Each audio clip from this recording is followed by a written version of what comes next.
Hello my friends, my name is Rich and welcome to Greatest Rock and Metal. On Greatest Rock and Metal I talk about what for me are the greatest rock albums and gigs of all time, and metal of course, based on listening to thousands of albums and going to hundreds of gigs over many years.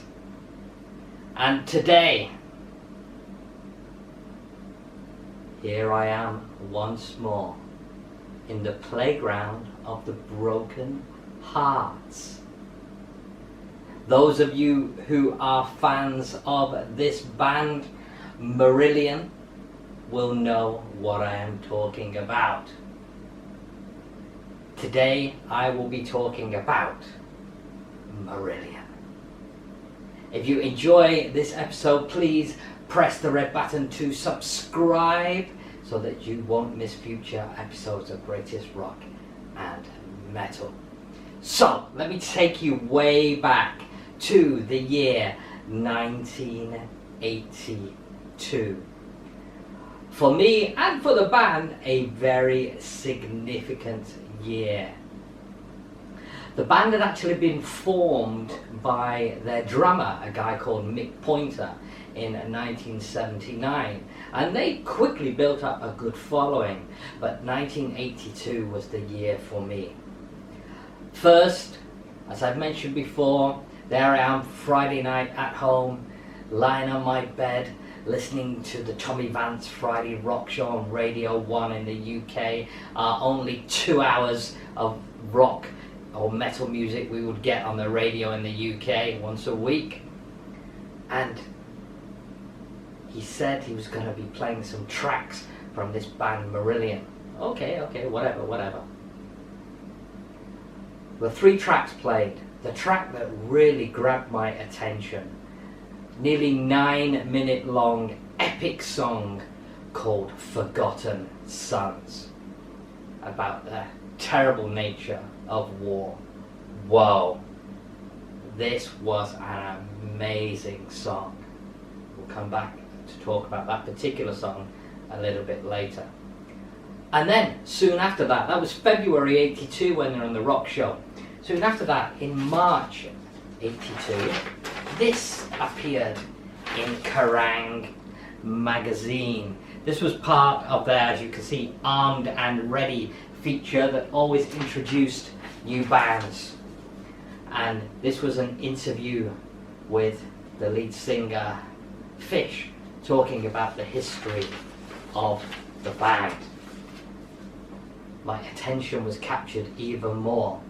But then not really very much happened, for me anyway, even though they were gigging around the UK. I'm very young at this point and not really able to find out much more about them. And then boom! This single comes along later in the year. I think it was in October of 82. The single, Market Square Heroes. Now, not only did the song grab me, but the artwork.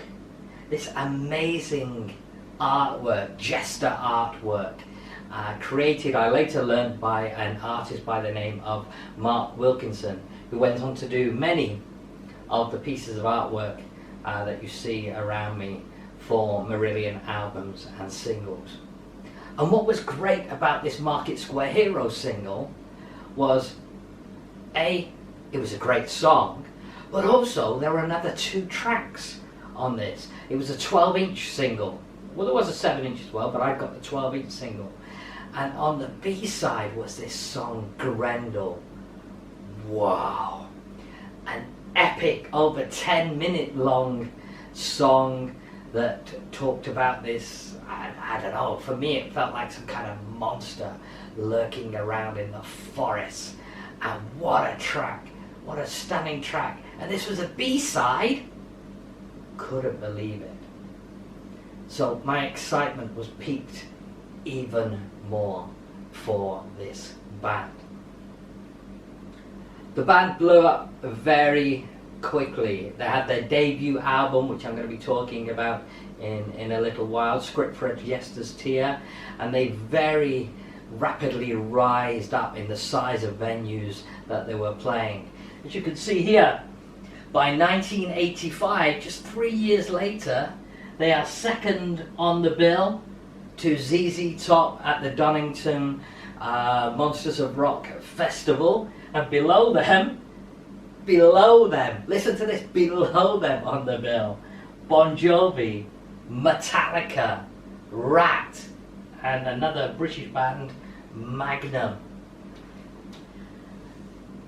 The following year, 1986, they were headlining their own stadium show at the Milton Keynes Bowl, an outdoor stadium in the UK. This was a very rapid rise. But then only 2 years later, 1988, it was all over for that era of the band, because Fish, their singer, left the band and went solo, and Marillion decided to carry on, and they have had a very successful career since then, which, although taking a massive dip after Fish left, their rise has continued up and up and up. Admittedly not to the heights that they achieved with Fish, but getting very, very close to that. And some may argue that they are bigger on a worldwide basis now than they've ever been. But I just want to focus on the Fish era. We'll talk about the other era of Marillion another time. There were only 4 studio albums in the Fish era, and I'd like to talk about their debut album, which is this one, titled Script for a Jester's Tear. This edition of the album is an amazing edition. Marillion have been releasing some superb deluxe editions of their albums recently, and this is a book that contains the CD of the album, and also a CD of the Market Square Heroes EP is included on that, along with other tracks that were released around that time. There is a live show on here as well, and also, for me, the even more brilliant part of this collection, there is a Blu-ray disc that presents Script for a Jester's Tear in newly remixed 5.1 surround sound, but also a superb documentary talking about the history of the early history of the band up to Script for a Jester's Tear and a little bit after it, and that's an hour-and-a-half documentary, I seem to remember.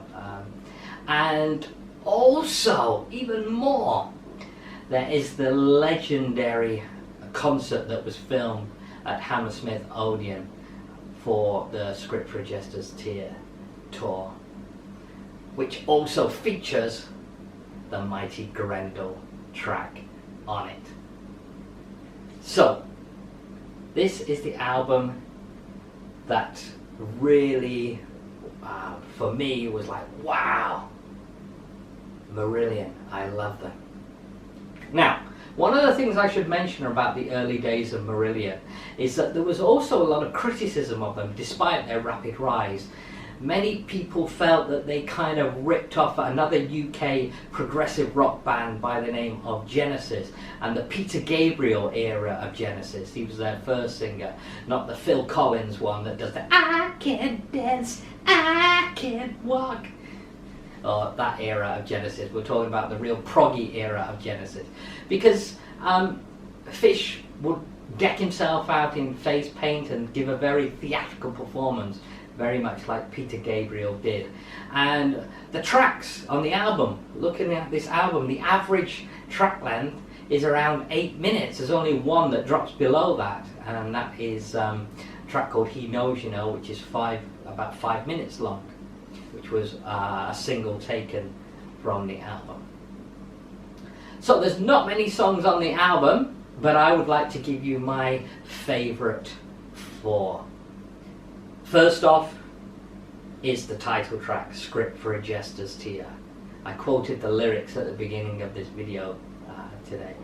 A heartbreaking song, but a fantastic song. Superb lyrics, great musicianship throughout, apart from maybe drummer Mick Pointer, who used to get a lot of criticism for his pretty basic drumming, but for me, I had no problem with it. It fit the sound at that time.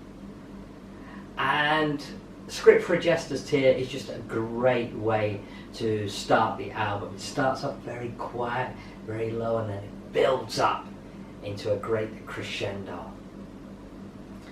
My next favourite track on this album would be another track that was done as the single, Garden Party. A great fun video that went with this track.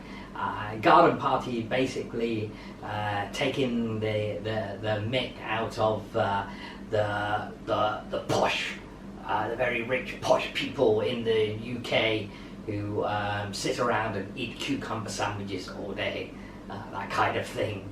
And it was a very popular single, although it was edited down for places like Top of the Pops and things like that, and you've got to hear the full version to get the full feel of it. Brilliant keyboard playing on this. I love the keyboard riffs, and in fact throughout this album, one of the things that is great about this album with Marillion is they kind of combine guitar and keyboard riffs throughout the album. And the Mark Kelly, the keyboard player, comes up with some great, very catchy keyboard riffs that stick in your head, and Garden Party is certainly one of those. I mentioned before the other single, He Knows You Know. He knows you know. That is another one of my favourite tracks on here. Fish's vocal delivery on this album is very scathing, and you can feel the emotion, the anger coming through in his voice. The final four, or the fourth track I should say, is my favourite on here. Track I mentioned earlier, Forgotten Sons. It's just a brilliant song. An epic piece, well thought out, well put together, about the violence that goes on in war and how we just forget our war heroes, or not necessarily we forget, but maybe those upon high send these people to war and don't really care about them. It is a great track, and all the band members really excel on this. And I'd also like to give a special mention to guitarist Steve Rothery. Like I said, in the early days, the band was compared a lot with Genesis. When I hear Steve Rothery's guitar solos in all of these tracks, they have this amazing, emotional, haunting feel, and they remind me very much of David Gilmour style solos of Pink Floyd. They're Steve Rothery's style, but it always makes me think a little bit about the epic solos and memorable solos that Gilmour is able to create. Steve Rothery is able to do that too. So that's my brief review of this superb album. Next, I'm going to talk about my first live experience of Marillion. But before I do that, let's take a look at Rock T-Shirts by the Sea.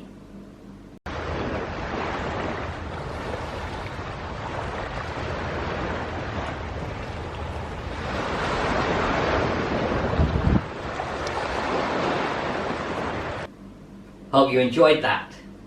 So my first live experience came pretty soon after the release of Script for the Jester's Tear, and it was for the UK tour to promote that album.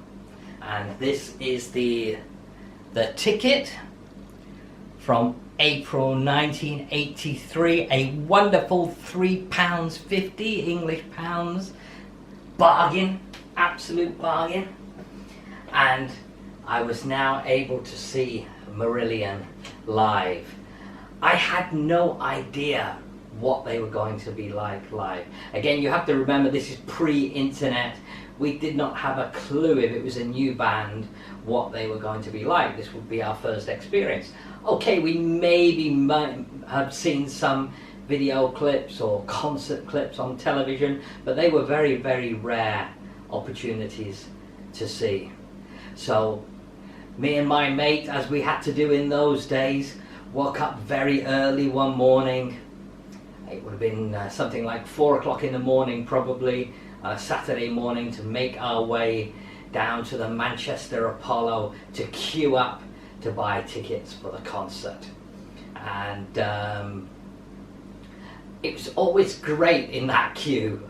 Although we don't have that experience today because it's all done online in buying our tickets, it used to be great to meet the other fans, because believe you me, we were not the only ones there at 4 o'clock in the morning for a lot of these gigs. And you get to meet fans, and it was incredible that over the years, certainly with Marillion, because I went to see Marillion a lot, I got to know many of the fans there. We'd always see each other at the gigs and chat about this band that we loved so much. So gig time comes around, and there we are in the theatre, and Marillion hit the stage, and wow, it was everything and more that we would want it to be. There was this massive, imposing figure of their singer, Fish. He's a huge guy, both in height and in stature, and he really commanded the stage. He's got the face paint makeup on, and when he sang every song, you really felt the emotion coming from him. Musically, the band were flawless, as they always have been. They're all superb musicians. And the other thing that we really enjoyed about the show, that was quite unique to a certain extent for bands at that time, is that in between each song, often Fish would go into a monologue talking about various things, whether it be the politics of the day, or often telling stories behind the songs and his thoughts about the songs. And it was fascinating to hear that. And one of the great things is that made the concert longer, because at this time, obviously, they only had the one album and a few single B-sides to play. So it helped to extend the concert as well. And he was such an engaging frontman that you just loved to listen to his stories. And to be honest, that became just as much a part of wanting to see the gig as the music, because he was always very, very entertaining. And if there were any hecklers in the crowd, he was brilliant at dealing with those as well. But despite all the songs they played, they did not play Grendel. And throughout the show you would hear people shouting, "Grendel! Grendel!" The Marillion fans loved Grendel, but for some reason Marillion did not play it that often. So despite it being such a good gig, there was this tinge of sadness that we didn't get to see Grendel live, because already those who had seen it live had spread the word amongst the fans about how theatrical a performance that would be. And we would have to wait a few months until we were finally able to get the recital of the script DVD, sorry, not DVD in those days, VHS videotape, and see the gig that they filmed later on in that tour at Hammersmith Odeon, where those lucky people got to see Grendel live. And it's here on this deluxe box set for all to see today. So there you have it. That was my first of many Marillion concerts. They were very much top of the list in terms of my favourite bands in the early 80s.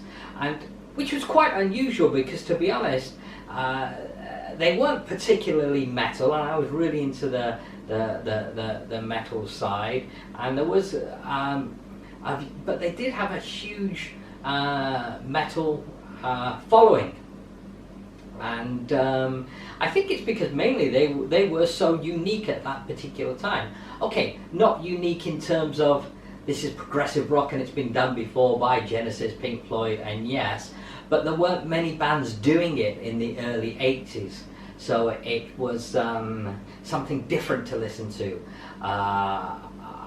in the middle of all the hair metal and the thrash metal scene that was starting to come up as well, and of course the existing classic rock.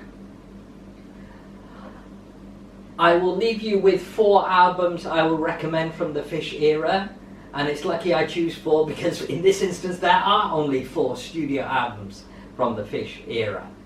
We have Script for a Jester's Tear, their second album, which is Fugazi, probably their most famous album, Misplaced Childhood, and then their 4th and final album with Fish, which is titled Clutching at Straws, and many Marillion fans will say that this is their best album.